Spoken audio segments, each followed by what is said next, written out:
vue danser, Isabelle, il n'y a pas de souci. Isabelle Chalençon pour nous parler de mode et de la nouvelle génération des créateurs de mode qui sont préoccupés par l'environnement, par tout ce qui se passe autour de nous. Exactement, notre planète, parce que la mode, ça représente quand même plus de 6 milliards de kilos de déchets plastiques qui sont déversés chaque année dans les océans. Et en 15 ans, la consommation de vêtements par individu s'est augmenté de 60%. Vous vous imaginez, c'est un bond colossal.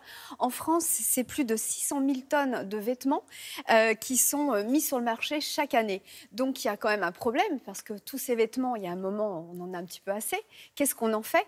Et aujourd'hui, les créateurs se posent la question. La nouvelle génération est beaucoup plus sensible peut-être que la nôtre en disant, alors attention, on va peut-être pas continuer à fabriquer des vêtements alors qu'il existe déjà des tissus et des vêtements sur le marché. On peut en faire quelque chose. Les récupérer. Donc, évoluer. Du coup, nous avons rencontré ces jeunes créateurs, on a été assez curieux de voir ce qu'ils faisaient. Et pour planter le décor, nous sommes allés dans un endroit assez incroyable qui s'appelle l'Aérosol. C'est le rendez-vous des street artistes. Regardez.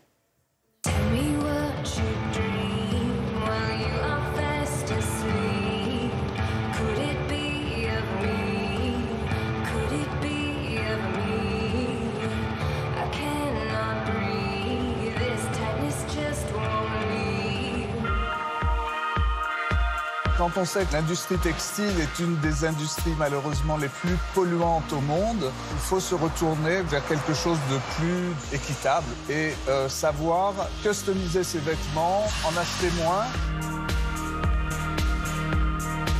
J'ai lancé Cabas du jour parce que j'adore les tissus et chez les antiquaires, un petit peu partout, j'achetais des tissus et un jour une de mes amies m'a demandé de lui faire un sac. Et donc c'est comme ça que cette histoire a commencé.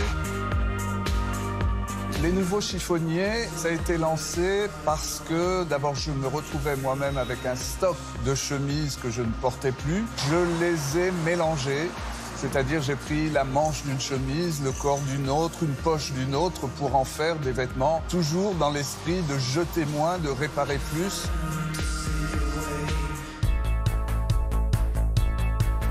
Pour moi, c'était une obligation en fait de créer une marque qui ait une vraie empreinte écologique.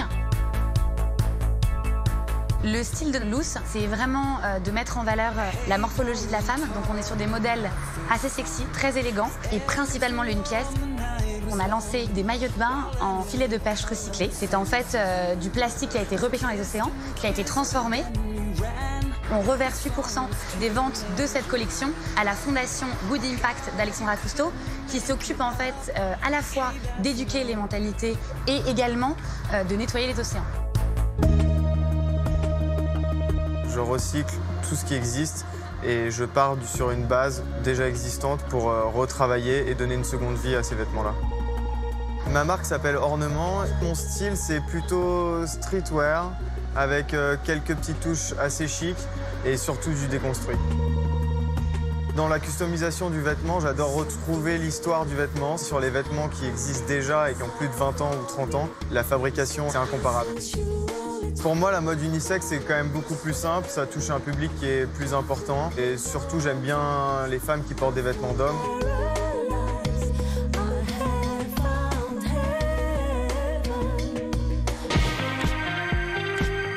L'écosystème de la mode est impliqué et on ne pourra plus faire autrement.